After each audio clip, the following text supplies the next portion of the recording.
बिस्मिल्लाहिर्रहमानिर्रहीम। Students, welcome to study time. Students, last lecture में हमने बात की थी कंपाउंड की कि दो से ज़्यादा एलिमेंट एक फिक्स रेशियो पे मिलते हैं और एक सब्सटेंस बनाते हैं जिसको हम कंपाउंड कहते हैं। आज के लेक्चर में हमने बात करनी है मिक्सर की।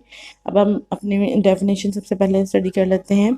व्हेन टू और मोर एलिमेंट्स और compound mix up physically without any fix ratio they form a mixer. अब एक कोई भी एलिमेंट या कंपाउंड आपस में किस ऐसे ही हम मिक्स कर रहे हैं, हमें नहीं पता इसकी क्वांटिटी कितनी है, इसका मास कितना है क्या नहीं है, हम इसको मिक्स कर रहे हैं तो उससे जो हमारे पास कंपाउंड बनेगा वो कहलाएगा mixer. On mixing up, the component substances retain their own chemical identity and process properties। अब मिक्सर में जितने भी कंपाउंड्स हैं, कंपोनेंट्स हैं, वो अपनी प्रॉपर्टीज़ को रख रहे हैं, उनकी आइडेंटिटी सेम है। The mixture can be separated into parent component by physical methods such as। अब हम इसमें से जो मिक्सर में कंपाउंड्स हैं हम इनको किस तरह सेपरेट कर सकते हैं? फिजिकल मेथड्स को यूज़ करके हम इसको सेपरेट कर सकते हैं। इसमें कौन कौन से फिजिकल मेथड यूज़ होते हैं? डिस्टिलेशन, फिल्ट्रेशन, एवापोरेशन, क्रिस्टलाइजेशन और magnetisation. Mixer that have uniform composition throughout is called homogeneous mixer। अब मिक्सर की आगे से दो टाइप्स हैं।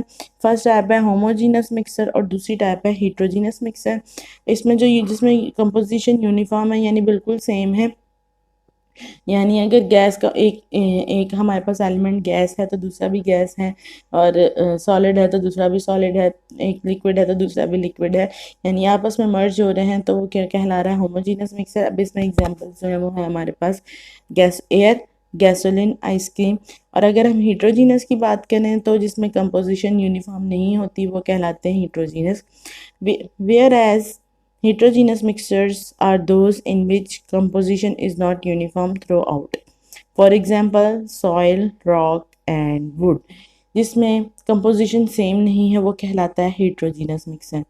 आगे हमारे पास एक डू यू नो का बॉक्स दिया हुआ है जिसमें हमें बताया गया है कि क्या आप ये चीज़ें जानते हैं। सबसे पहले दिया है air is a mixture of nitrogen, oxygen, carbon dioxide, noble gases and water vapour. See कुछ इन्फॉर्मेशन है जो कि हमारे एमसीक्यूज़ में हमसे पूछी जाती हैं। इसमें बताया गया कि हमें एयर किस चीज़ का मिक्सर है? एयर मिक्सर है नाइट्रोजन का, ऑक्सीजन का, कार्बन डाइऑक्साइड का और नोबल गैसेस और वाटर वेपर। इसी तरह सॉइल का बताया, सॉइल मिक्सर है sand, clay, mineral salt, water and air का। मिल्क मिक्सर है water, sugar, fat, protein, mineral salt and vitamins का। ब्रास मिक्सर है कॉपर, जिंक, मेटल का। स्टूडेंट्स, यहाँ पे हमारा ये टॉपिक कंप्लीट होता है जिसमें हमने पढ़ा मिक्सर क्या होते हैं, मिक्सर में क्या क्या मिक्सर जो होते हैं वो दो एलिमेंट्स या दो से ज़्यादा एलिमेंट का आपस में मिलना होता है विदाउट फिक्स रेशो, और इनको हम सेपरेट कर सकते हैं फिजिकल प्रॉपर्टीज़ की बुनियाद पर भी। और इसमें अपने एलिमेंट्स जो हैं वो अपनी प्रॉपर्टीज़ को सेम रखते हैं, अपनी प्रॉपर्टीज़ को सेम चेंज नहीं करते। इसमें दो तरह की इसकी टाइप्स हैं कि होमोजीनस मिक्सर और एक है हीट्रोजीनस मिक्सर। और कुछ एलिमेंट के बारे में हमने जाना कि एयर में क्या क्या चीज़ें मौजूद होती हैं, सॉइल में क्या क्या चीज़ें मौजूद होती हैं, मिल्क में क्या क्या। तो हमारा यहाँ लेक्चर कंप्लीट होता है। इंशाल्लाह नेक्स्ट लेक्चर में हम स्टडी करेंगे क्या इनमें कंपाउंड और मिक्सर में क्या क्या डिफरेंस है। तब तक के लिए अल्लाह हाफिज़।